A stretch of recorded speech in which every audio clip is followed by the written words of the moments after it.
sabiduría. Y a ella es a la que debemos mirar y con la que debemos alumbrar nuestros pasos. Todo lo demás sería permanecer quietos en el medio y no llegar al fin. No podemos continuar sin antes decir que el autor de esta máxima es Aristóteles, extraordinario filósofo clásico y discípulo del mismísimo Platón. Podemos decir que esta máxima aristotélica alumbra radiantemente nuestro presente con una actualidad absoluta. Basta mirar a nuestro alrededor para darnos cuenta de lo importante que es el mensajero para otorgar validez al mensaje. Ya que en nuestros días podría decirse que la importancia que ha adquirido quien dice es mayor que la del qué se dice. Y es que, como hemos dicho varias veces, resulta extremadamente llamativo percatarnos de hasta qué punto hemos depositado nuestro poder personal en manos del entendido de turno. La verdad nunca es un medio, sino un fin en sí misma. Solo la verdad enraiza en la tierra firme los pies del viviente. Solo la verdad alimenta nuestra libertad hasta el punto de permitirnos elegir aquello que más se acerca a lo que somos. La verdad, en contra de la falsedad, es un espejo que permite mirar lo que somos y, por tanto, permite darnos cuenta de dónde dirigir nuestro proceso evolutivo para ser mejor de lo que fuimos. Quien se mira a sí mismo con ojos sinceros está en disposición de recoger el beneficio de su propio proceso de crecimiento personal. De igual modo, con los demás, la verdad es un valor que vincula armoniosamente la relación entre los seres.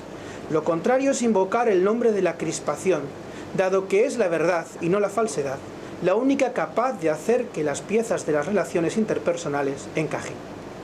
Actualmente, más que nunca, se hace necesario alzar la voz en defensa de la verdad.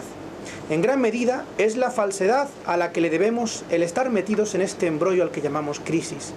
Es a la falsedad a quien debemos tantos y tantos conflictos de intereses donde la verdadera realidad queda disfrazada con el envoltorio de la apetencia, lo placentero, lo inmediato y lo milagroso.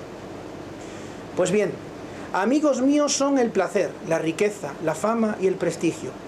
Pero en esta tarde, y en este lugar, y en este mismo momento, quiero gritar bien fuerte que más amiga mía es la verdad. Buenas tardes, amigos, soy Esteban Vázquez y esto es El Despertador.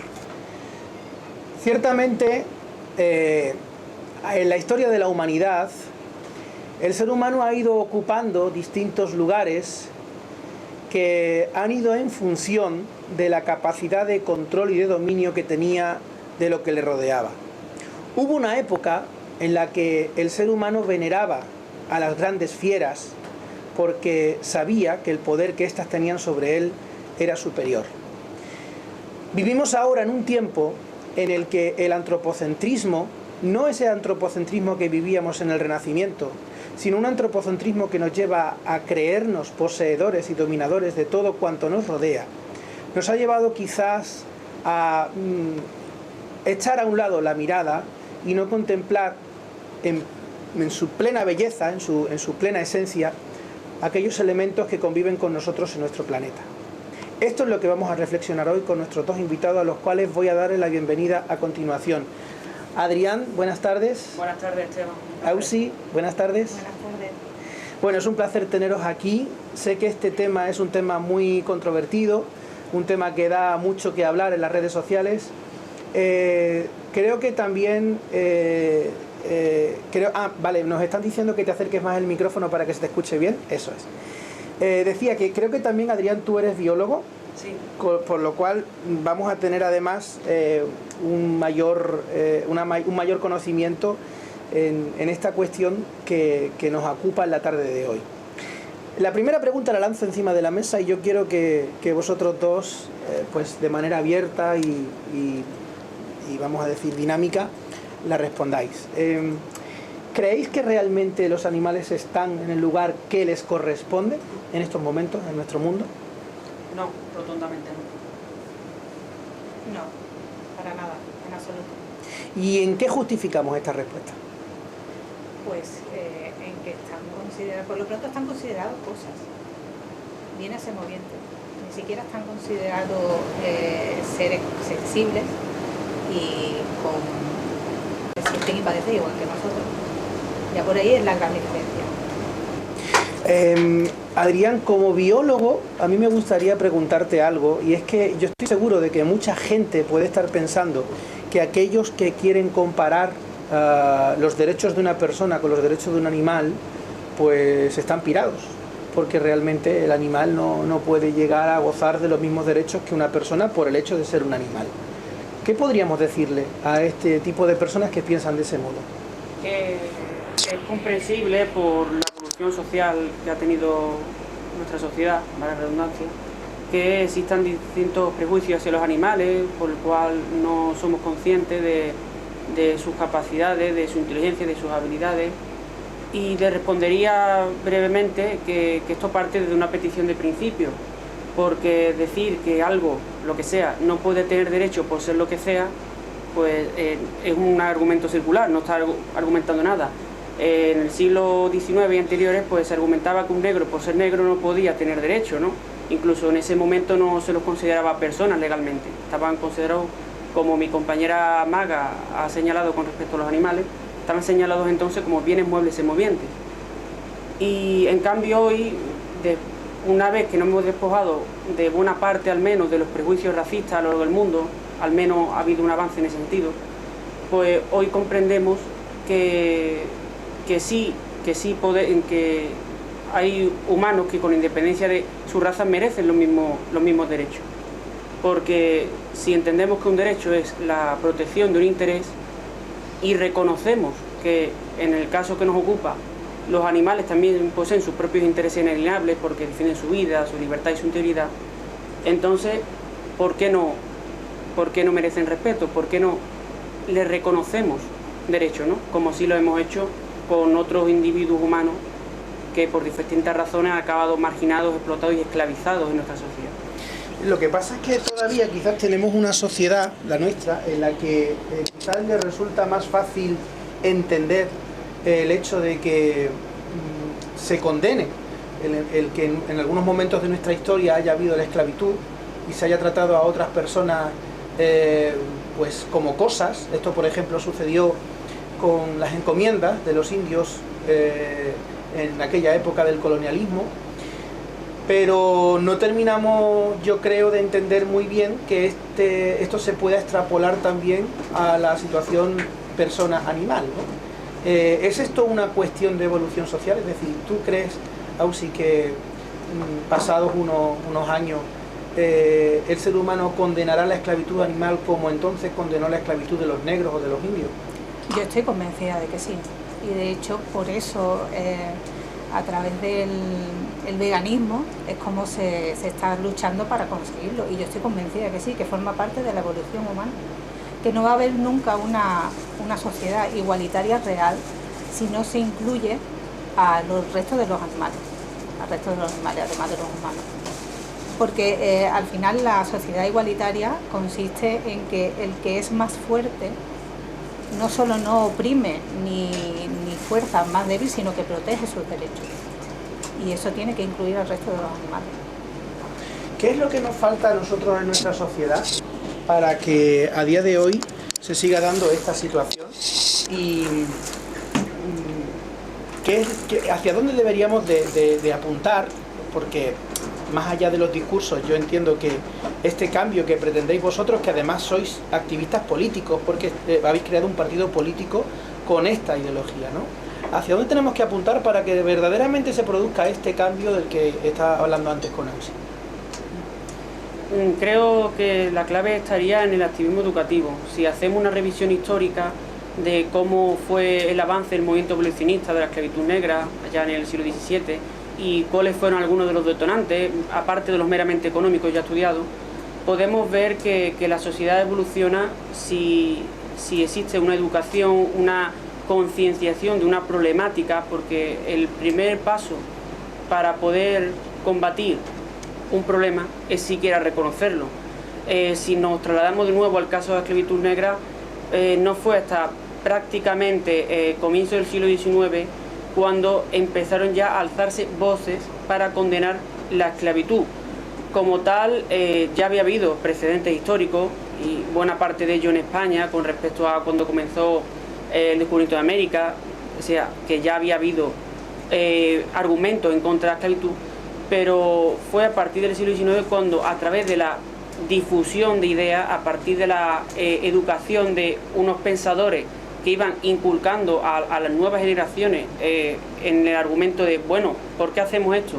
Este es el statu quo, pero podría ser diferente. Es ahí cuando comenzó la sociedad a evolucionar. Creemos en ese sentido que, aunque ahora mismo suene utópico, si seguimos trabajando en la educación y en soñar qué son los animales y cómo evoluciona nuestra historia y cómo podríamos comportarnos hacia ellos, que es realmente fácil, creemos que puede cambiar totalmente. Quizá tarde su tiempo, como todos los cambios humanos, pero no lo consideramos imposible. Mirad, vosotros sabéis que una de las principales estrategias que utiliza la sociedad cuando pretendemos invisibilizar o silenciar un mensaje es llevarlo al ridículo. Yo quiero que escuchemos ahora un vídeo que en su momento pues tuvo una gran repercusión. Es ese vídeo en el que estas chicas hablaban acerca de que los gallos violaban a las gallinas y que por tanto los huevos pertenecían a las gallinas. Fue un vídeo que dio pie a muchos medios de comunicación a insultar, a vejar, a ridiculizar el mensaje vegano. Entonces, si os parece, vamos a escuchar en primer lugar ese vídeo, la intervención de estas dos chicas, y a continuación vamos a hablar sobre esto porque me gustaría que me lo matizarais.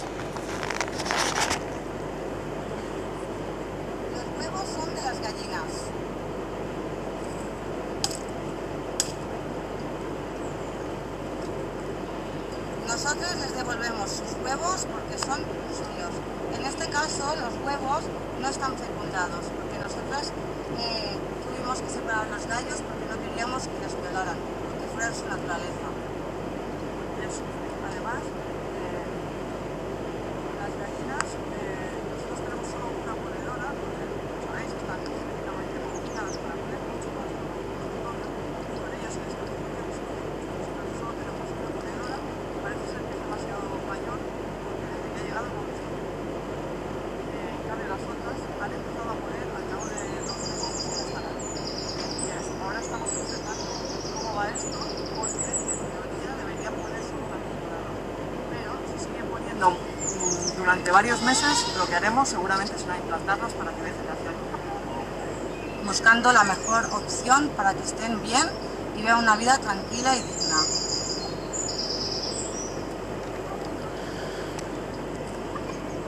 Bueno, como dijimos, esto dio pie a una controversia enorme en los medios de comunicación. A mí me gustaría que hoy aquí matizásemos este mensaje. ¿Qué hay de verdad en lo que se dice y qué deberíamos de matizar para entender lo que hay detrás de este mensaje? Sí. Pues Esteban, la verdad es que es una pregunta muy compleja y espero que podamos aclarárselo un poco a nuestros oyentes. Esta chica, su planteamiento mezcla algunos temas, de temas tanto biológicos como sociales, como la situación, ¿no?, de los albergues. Por un lado, con respecto a que los gallos violan a las gallinas, voy a intentar desgranarlo, ¿no? Es cierto que hay animales en la naturaleza, puede ser el caso en este caso como los gallos, también muy conocido el caso de los leones, que fuerzan sexualmente a las hembras de su especie para copular, incluso en algunos casos matan a las crías para que las hembras vuelvan celo y así poder fecundarla de nuevo. Es cierto que esto ocurre. Bien, ¿qué ocurre con respecto a lo que plantea esta chica? Que por un lado comete un error. Su error es, entre comillas, enjuiciar, o al menos como yo lo entiendo, que enjuician el comportamiento de los gallos a un nivel moral, es decir, en el sentido de su comportamiento. Los animales de todo el mundo son amorales. Esto significa que no saben distinguir entre el bien y el mal. Así ocurre porque, aunque todos los animales sienten y padecen y tienen conciencia, esto es un hecho neurológico, el nivel de conciencia que poseen no llega al nivel de poder distinguir entre cuando sus acciones perjudican, no perjudican o pueden o no debieran perjudicar a otros, por decirlo de una manera, que es una última fase de la conciencia que de hecho todos los humanos tampoco son agentes morales. Por ejemplo, los niños En ese sentido, se equipararían a la conciencia de un animal, por eso no juzgamos a un niño de 4 o 5 años, no lo podemos enjuiciar ni meter en la cárcel, precisamente porque son amorales, no son conscientes de su acto. Bien, por un lado, creo que esta chica, sin quererlo quizá, juzgan a los gallos por eso. La segunda razón es que dicen que las gallinas sufren. La verdad es que ninguno de nosotros estamos en la piel de una gallina. Hay casos como el más como he mencionado, de las leonas, que quizá por observación, meramente inferencia del investigador, pues mira, podría concluir que pudiera o no gustarle, etcétera, ¿no? Basándose en los hechos. Desconozco hasta qué punto podría una gallina padecer o no. En ese sentido lo puedo aceptar, pero lo plantea en esta chica quizás de una manera excesivamente bienestarista, en el sentido de que justifican la acción por el bienestar. ¿Qué significa esto? Que de una manera paternalista, digamos, consideran que deben o no permitir que estos individuos recogidos sufran o no determinadas acciones, porque consideran que deben protegerlas, o que las gallinas no tienen capacidad de defenderse o de hacerse respetar, etcétera, como sí harían en la naturaleza, por ejemplo. Has introducido un tema muy interesante, que es el tema del bienestarismo, y eso es lo que me gustaría preguntarle a Auxi, porque sabemos que en nuestra sociedad como que nos estamos conformando un poco con el tema de, bueno, pues sí, reconocemos que los animales también sufren, y por tanto vamos a procurar que su muerte sea una muerte más digna, que, bueno, pues no estén encerrados en lugares tan pequeños, que puedan gozar de una mejor calidad de vida. A esto es a lo que entiendo se le conoce como bienestarismo, ¿no? En el ámbito de, digamos, de la jerga vegana. Sí. ¿Realmente nos podemos conformar con eso? Es decir, ¿vosotros os conformáis con eso, con que nuestra sociedad procure malmatar a estos animales? Perdón, bien matar a estos animales. Entiéndaseme, nunca se mata. Entiéndaseme bien el neologismo, sí, con lo que quiero decir. No los matamos por lo menos sufriendo tanto. No, realmente no nos podemos conformar con eso, porque esto simplemente es una especie de parche. Es como se sigue considerando al resto de los animales cosas, se sigue considerando una propiedad con la que podemos hacer lo que nos dé la gana, se sigue obviando sus derechos fundamentales, se siguen violando sus derechos fundamentales. Simplemente se trata a los demás animales como una mercancía a la que socialmente queremos tratarla mejor, para que el producto sea mejor, para que los clientes estén más contentos, con la conciencia más tranquila, e incluso ganemos más dinero. Entonces el bienestarismo es especismo, es discriminación por especie, porque también se intenta proteger, que realmente no es, pero se intenta proteger más a unas especies que otras, como por ejemplo se tiene puesta más la mira en los animales llamados de compañía.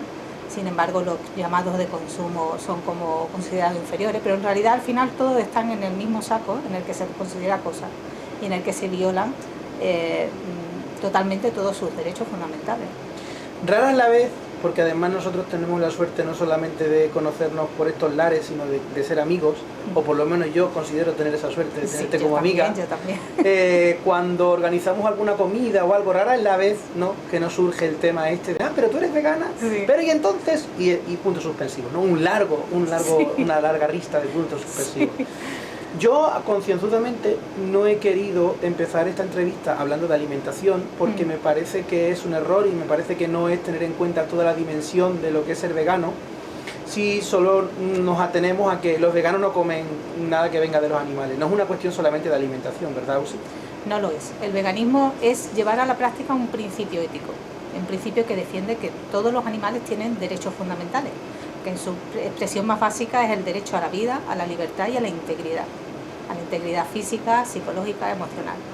Los animales humanos tienen estos derechos recogidos en la Declaración Universal de Derechos Humanos, pero el resto de las especies no. Esos derechos fundamentales, que también los tienen, que no es nadie que se los otorgue, sino que por el hecho de nacer ya los tienen, se están violando totalmente. Entonces, la alimentación simplemente es una de las facetas de llevar a la práctica estos principios éticos. El veganismo no consiste solo en no alimentarse de cuerpos de otras personas, porque realmente son personas, sino que consiste en no usar sus pieles, ni sus pelos, ni que se experimente con sus cuerpos, ni que se les use en ningún sentido. Me gustaría que justo dentro de unos pocos minutos vamos a tener que hacer una pequeña pausa para dar pie a nuestros patrocinadores. Justo después de esa pausa, que me gustaría hablar un poco sobre el asunto de algunos elementos culturales de nuestra tierra, ¿no? Que es la única. Nosotros algunos se sienten muy orgullosos por aquello de que los toros es muy español, pero los toros había prácticamente en todos los países de Europa, todos los países de Latinoamérica había toros, hasta en Inglaterra había toros. Lo que sucede es que quizás han habido países que han ido tomando una conciencia, han ido ganándonos, nos han adelantado por la derecha a la hora de no disfrutar con el sufrimiento de un animal. Y yo aquí pido disculpas si hiero la sensibilidad de algún oyente que sea seguidor nuestro, que sea seguidor de los temas que solemos tratar en nuestro programa y que además sea taurino. Ya sabéis que este programa siempre se ha caracterizado porque hemos dicho lo que hemos querido en libertad y hemos procurado escuchar todos los mensajes. No tengo ningún problema en escuchar el mensaje de quien defiende los toros, y de hecho tenemos nuestro chat de Facebook abierto para que si alguien quiere preguntar algo, aprovechando que tenemos aquí a estos dos espadas, vamos a utilizar la jerga taurina, dado el tema que estamos hablando. Estos sí que son verdaderos espadas, estos sí que son verdaderas personas que están yendo contracorriente, luchando por una causa que a mi juicio, soy el presentador de este programa, pero desde mi juicio considero muy justa, y por tanto pues tenemos la oportunidad de poderle preguntar a ellos. Así es que nosotros ahora nos vamos a ir, como hemos dicho antes, después de la pausa vamos a retomar este tema. Y bueno, simplemente saludar a toda la gente que nos están viendo por Facebook. Hay una chica, Jess, creo que se llama, que nos dice: no entiendo lo de sobrevivimos al gobierno de Sánchez y Pablo. ¿Me lo puedes explicar? Te lo explico después de la pausa. Hasta entonces. Bueno, pasan 30 minutos de las 6 de la tarde, de las 5 en Canarias, y me había prometido que le iba a explicar a nuestra amiga Jess por qué he dicho esto de sobrevivir al gobierno de Sánchez y Pablo. Bueno, era un chascarrillo. Era un chascarrillo que nace desde la creencia mía personal de que tenemos el peor gobierno en el peor momento. Y nada más que hay que ver el número de contagios que tenemos, cuando países como por ejemplo Italia, que estaban en el foco del problema que tenemos, que era prácticamente el epicentro de la situación, hoy en día está ocupando el cuarto lugar, ¿no? Entonces, bueno, esta es mi opinión personal, no estamos hablando de política, pero con esta misma libertad con la que yo digo lo que pienso, también damos pie a que nuestros invitados puedan hablar en libertad de un tema que, fíjense ustedes, si nos encasillamos, pues ustedes me podrán encasillar de que estoy en contra del gobierno de hoy, ¿no? Del gobierno socialista o socialcomunista, como queráis llamarlo. Sin embargo, estamos aquí tratando un tema que se suele asemejar, ¿verdad?, a las ideas progresistas y de izquierda. Este es el gran error que yo creo que tenemos en nuestro país, las casillas, ¿no? Si eres gay, eres de izquierda. Si te gusta la Semana Santa, eres de derecha, ¿no? Eso es una gilipollez muy gorda que yo creo que tenemos que empezar a romper, y en este programa tenemos un pico todos los miércoles dándole a esa piedra a ver si se rompe otra vez. Bueno, dicho esto, te agradezco mucho, Jess, que nos sigas. No sé si sigues estando ahí o ya mi comentario te ha echado del chat, porque no sé si estás conectada, pero bueno, en cualquier caso invito a todos nuestros amigos que nos siguen en Facebook a que contacten con nosotros y que lo hagan con total sinceridad y honestidad. También a María Eugenia Ochoa, que nos dice buenas tardes y enhorabuena por el programa. Vamos a meternos de lleno en el tema de la tauromaquia, Adrián, pero yo creo que para poder hablar sobre esto hay un asunto del que tenemos que... hay un primer peldaño que tenemos que subir, ¿no? Y es el peldaño de aquellos que tienen dudas de que los animales puedan sufrir. Es más, muchos de los que defienden la tauromaquia aseveran que el toro no sufre. Es más, no es que no sufra, es que como que le pone, tiene una especie de gens, ¿cómo diría yo? Masoquista, ¿no? Que es como que él disfruta con que le hagan esto, ¿no? Entonces, como biólogo, ¿vale?, no como militante, sino como biólogo, ciertamente podemos dar validez a ese mensaje, el mensaje de que los animales no sufren. Obviamente, fisiológicamente es erróneo, y puedo explicar una serie de razones al respecto.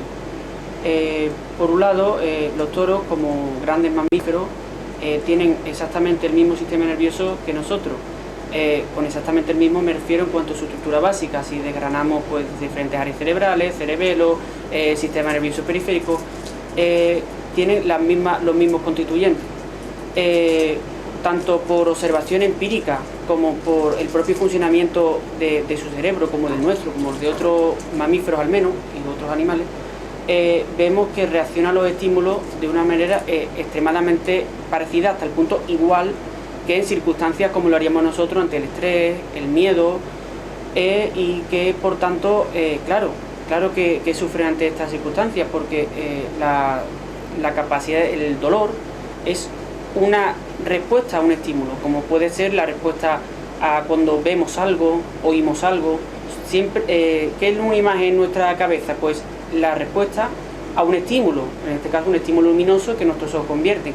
Si a un toro o cualquier otro animal se lo golpea, pues sufrirá siempre y cuando tenga unos receptores, se llaman nociceptores, que en este caso obviamente los tiene, que convierten ese estímulo en una señal dolorosa, porque el dolor no es ni más ni menos que en un sentido evolutivo un tipo de respuesta que experimenta un animal para alejarlo de un peligro. Y hay que recordar que los toros son animales herbívoros, que su naturaleza está en esquivar al depredador, en huir.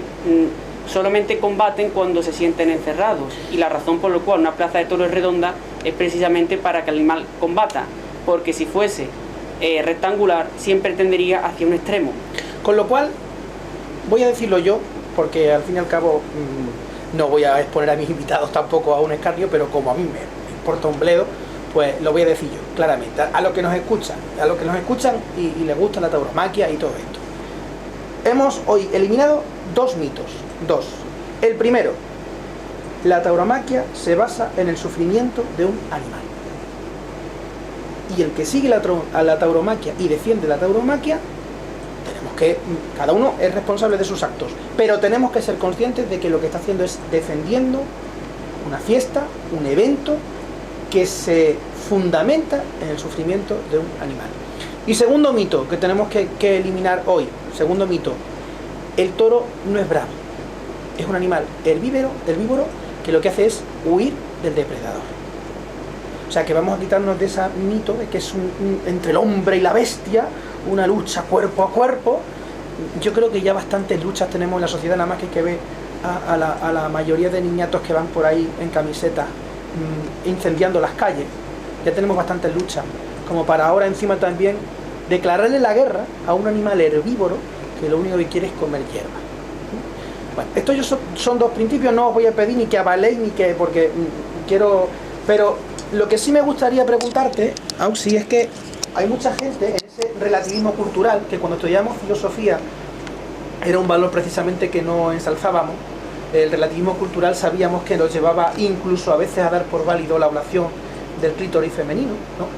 Que dice, bueno, aquí tenemos que respetarnos porque todos tenemos que vivir, y esto es una cuestión de que cada uno tiene su propia ética, ¿verdad?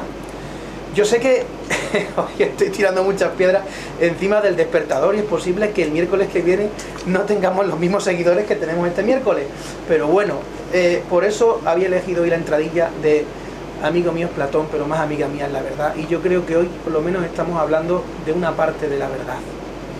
¿Qué decimos?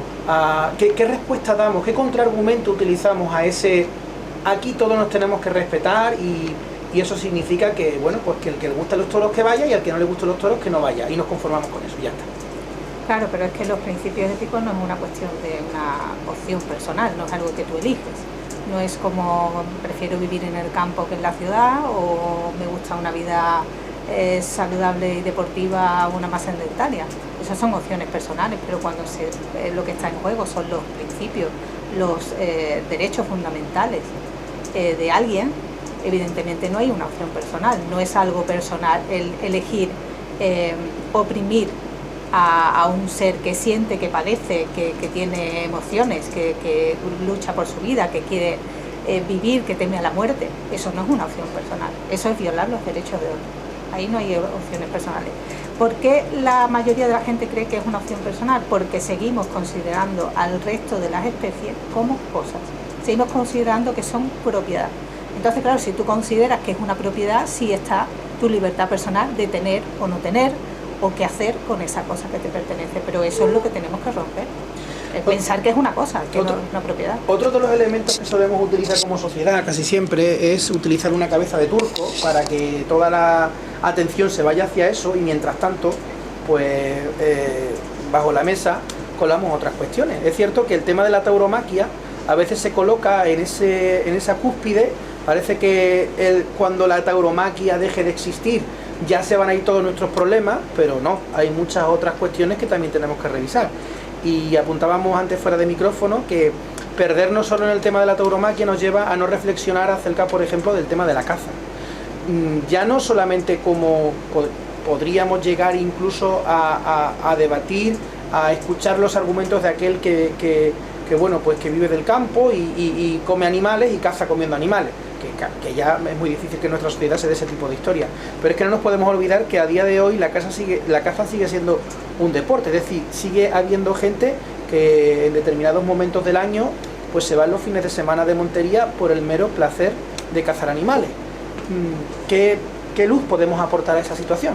Sí, pues es un gran planteamiento, Esteban.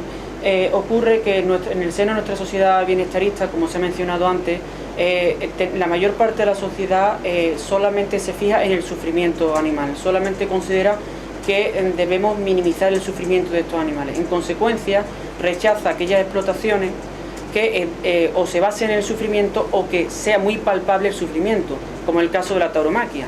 También la caza. ¿Y por qué se fía más la tauromaquia? Porque la tauromaquia es algo público, es en un sitio y fácilmente grabado. La caza también recibe atenciones, pero se conoce menos porque es algo, entre comillas, que o va un individuo o va un grupo, pero por lo general no se graba y el resto de la ciudadanía no tiene por qué enterarse de lo que ocurre. Y cuando se fotografían, cuando se conoce, ¿no? Con esto quiero decir que tanto la caza como la tauromaquia, como toda forma de explotación animal, se basa, como dice mi compañera Maga, en la creencia de que los animales son objetos y que podemos hacer lo que queramos con ellos.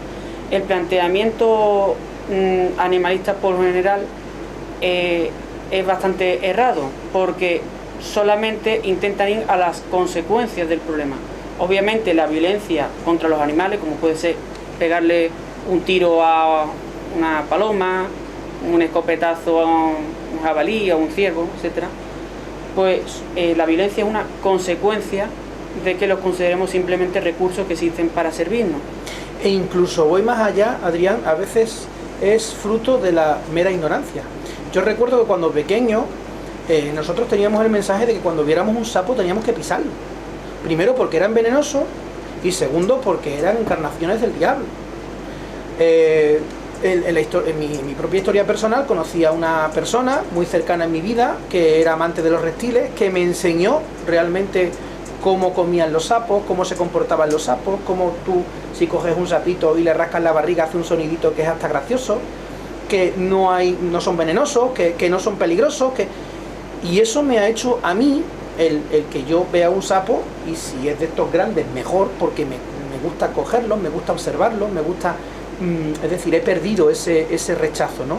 Lo mismo sucede, yo creo, con el tema de la serpiente, es decir, la serpiente era la encarnación de aquel maligno que hizo tentar a la mujer y por el cual nos expulsaron del paraíso. Lo que quiero decir con esto es, puede que esa tradición nacida de la ignorancia acerca de todas las serpientes son venenosas, los sapos escupen veneno, esa ignorancia, el no conocer realmente a los animales en sí mismos, ¿no?, nos pueden llevar a ese tipo de conducta. No sé si estás de acuerdo conmigo. Sí, en gran parte, aunque este tema es más complejo porque se une el tema de la fobia, y las fobias tienen un componente biológico, por el cual, tanto en humanos como en otros animales, tenemos tendencia a esquivar a otros o eludirlos o temerlos, porque nuestra supervivencia da en ello, y aunque no sea el sitio para explicarlo, es selectivamente positivo, es decir, la evolución selecciona un cierto temor o reticencia hacia ciertos animales como la serpiente, las arañas, Y en este sentido las fobias tienen un componente biológico. Ahora bien, quitando la fobia, nuestros prejuicios hacia los animales no son, digamos, totalmente biológicos. Biológico puede ser que tengamos miedo o temor, pero ese constructo que hemos creado en nuestra sociedad de que tal animal nos deba servir para esto, este para otro, o que esté bien el hecho de hacer determinadas acciones con determinados animales, es meramente cultural. Y esto es lo que explicamos como activistas y en nuestra formación política, porque justamente han mencionado reptiles y ayer mismo publicamos sobre el tema de los terrarios, la terrariofilia, de cómo a los reptiles, entre otros animales, se los encierra como, entre comillas, mascotas en una vitrina, por decirlo de una manera, y cómo este reflejo de nuestro especismo, nuestra discriminación entre especies, nos lleva a criar unos animales, como puede ser los grillos, para alimentar al lagarto y lagartija. Y a las lagartos y lagartijas se los cría a su vez para alimentar a la serpiente. Y las serpientes no sé si se crían para alimentar a otro, pero el caso o que para meros disfrutes establecemos personales, es decir, tengo una serpiente ahí en la vitrina. Sí.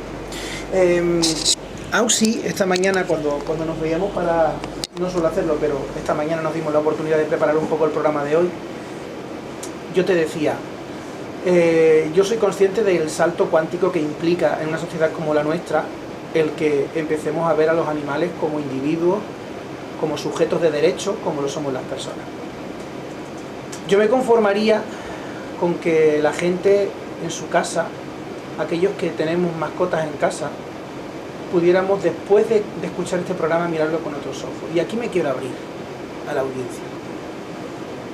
Yo tengo un perrito que se llama Maslow, que lleva conmigo ya 15 años y que está en los últimos momentos de su vida, está regalándome sus últimos días. Y por desgracia ahora no ve porque tiene diabetes y tenemos que ponerle pañales por la noche porque no puede contenerse la orina, dado que bebe mucha agua por su diabetes. Durante un tiempo determinado de esta enfermedad, para mí mi perro se convirtió en una carga, y hasta el punto de que me llegaba a enfadar con él cuando se orinaba en casa. Hasta que una persona a la que le tengo que agradecer esa claridad, India Torres, que algún día la tendremos aquí en el estudio, ya la tuvimos en el primer programa, me dijo: piensa que tú, cuando seas mayor, puedes verte en una situación similar a la de ese perro, que te van a tener que poner un pañal porque no seas capaz de contenerte la orina. Imagínate que quien te tiene que cuidar te trata de ese modo y te hace sentirte mal porque no eres capaz de contener la orina. A mí personalmente se me cayó todo mi discurso. Y yo creo que por donde verdaderamente podemos empezar a cambiar esa conciencia es mirando a los ojos a aquellos animales que conviven con nosotros en casa. Sí, la verdad es que son muchos los casos de veganos que han tomado conciencia y han hecho la conexión, que es como se suele llamar, porque conviven, porque en su familia hay humanos y no humanos. Entonces, cuando tú creas un lazo de familiar con una persona de otra especie, claro, te empiezas a darte cuenta de cosas que antes que no te habían enseñado y que culturalmente no se tienen en cuenta, ¿no? Como por ejemplo que la capacidad de amor, la conexión que creas con esa persona de otra especie, cómo tiene su propia personalidad. No todos los perros, los gatos, los conejos son como clones, todos son iguales, no, son individuos perfectamente diferenciables unos con otros, ¿no?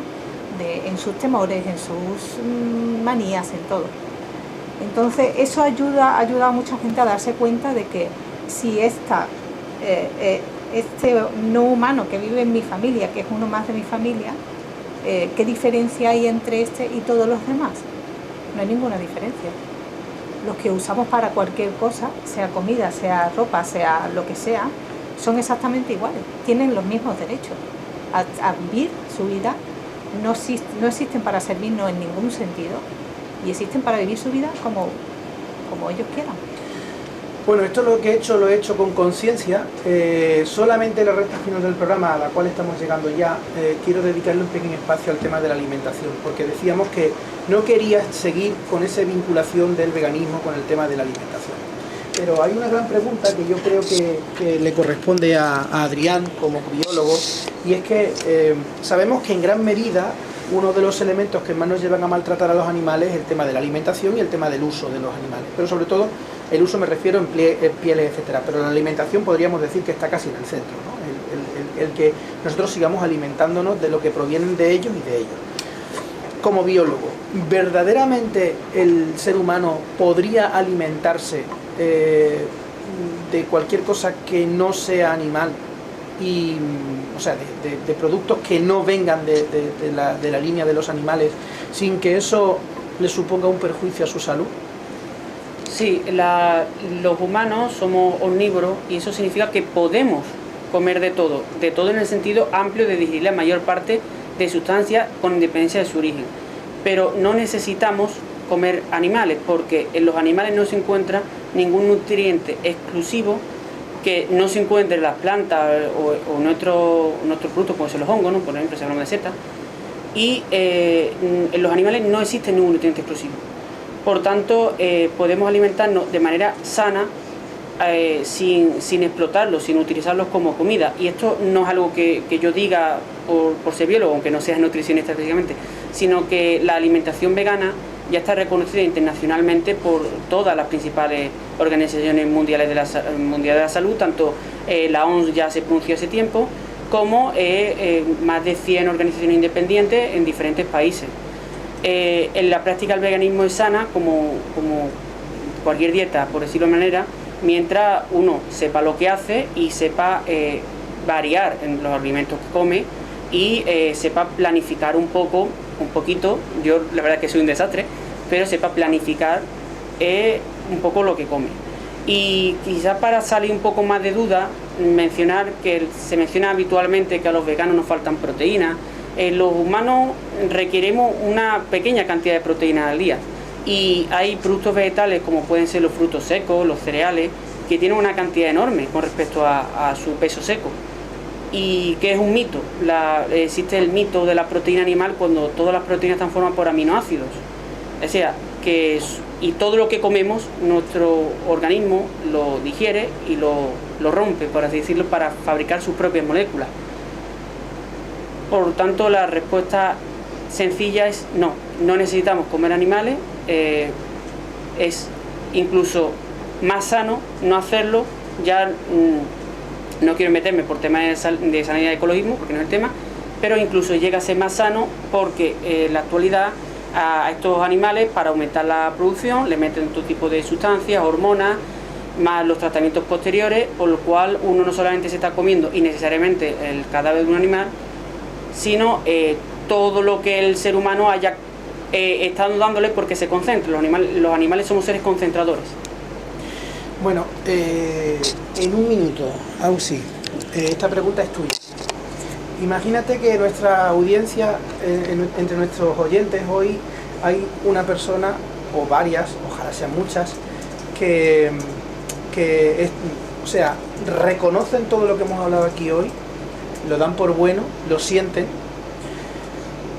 pero no saben cómo dar ese paso porque evidentemente esto yo creo que es como una droga. Es como, yo reconozco que hay gente a la que se ha quitado el azúcar y lo ha pasado fatal, ¿no? Y bueno, pues yo me siento comprometida con la causa de defender los derechos de los animales y por tanto quiero dejar de alimentarme de ellos. Nosotros sabemos que tú has pasado por ahí y bueno, como no está muy lejos ese paso, pues me gustaría que si alguien quiere hacer ese tránsito, ¿cuáles son los consejos así? La verdad es que en mi caso fue de un día para otro. O sea, simplemente tomé conciencia, es como una sensación de que cae una venda y haces la conexión, que quiere decir que cuando ves la comida ya no es comida, sino que realmente reconoces lo que es el trozo del cuerpo de un animal, es algo que ha salido del cuerpo de un animal. Entonces esa conexión te ayuda a que tú ya no ves lo mismo, ya ves la realidad de lo que es y evidentemente no es difícil.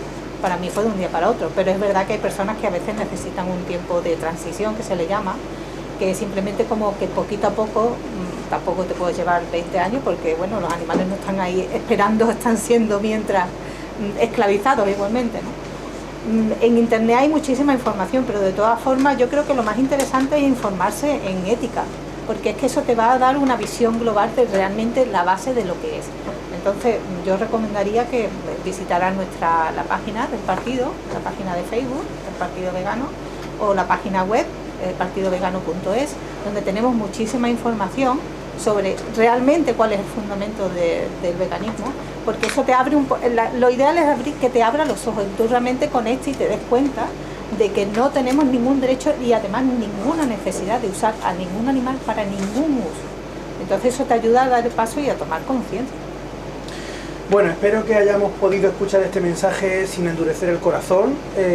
No está de más escuchar, incluso con aquello con lo que no se esté de acuerdo, pero que se pueda escuchar. Y que poco a poco vayamos tomando conciencia de que la manera de situarnos ante nuestros hermanos los animales ha de ser diferente. Adrián, Auxi, muchísimas gracias por habernos acompañado esta tarde y creo que no terminará la temporada sin que volváis en algún otro momento. Espero que vuestra respuesta sea como la de ahora, afirmativa. Sí, por supuesto, cuando quiera. Muchas gracias. Muchísimas gracias, Esteban, por tu tiempo y por lo maravilloso, por la preciosa labor con este programa. Estábamos encantados de venir. Muchas gracias, Adrián. Bueno, nosotros vamos a ir despidiendo nuestro programa. Fíjense, hace unos cuantos días me vi envuelto en una situación que ni para nada busqué y que ha generado una cantidad enorme de visitas y comentarios en la página de Facebook de Onda Capital. En ella se veía como yo, con el móvil en la mano, casi con esa vocación de periodista frustrado, me dirigía a un chico que estaba retirando las banderas que se habían colocado en el río, porque decían que esa bandera no nos representaba a todos, que la que nos representaba a todos era la bandera republicana. La despedida del programa de hoy no la voy a dedicar a la política, sino al respeto. Estoy harto de la lucha de clases, de la lucha entre los buenos y los malos, de la lucha entre los taurinos y los veganos. Lucha, lucha y más lucha. Y estamos empachados de tanta lucha en nuestra sociedad. Ojalá este programa sirva para despertar concordia, diálogo, conciencia y que seamos capaces de entender la postura del contrincante, de escucharle y saber por qué piensa así y desde ahí establecer un diálogo que tiene que pasar por el respeto a las reglas del juego. Con este mensaje os dejo, esperando que el miércoles que viene seáis todos los que habéis ido hoy y unos cuantos más. Hasta entonces, un abrazo.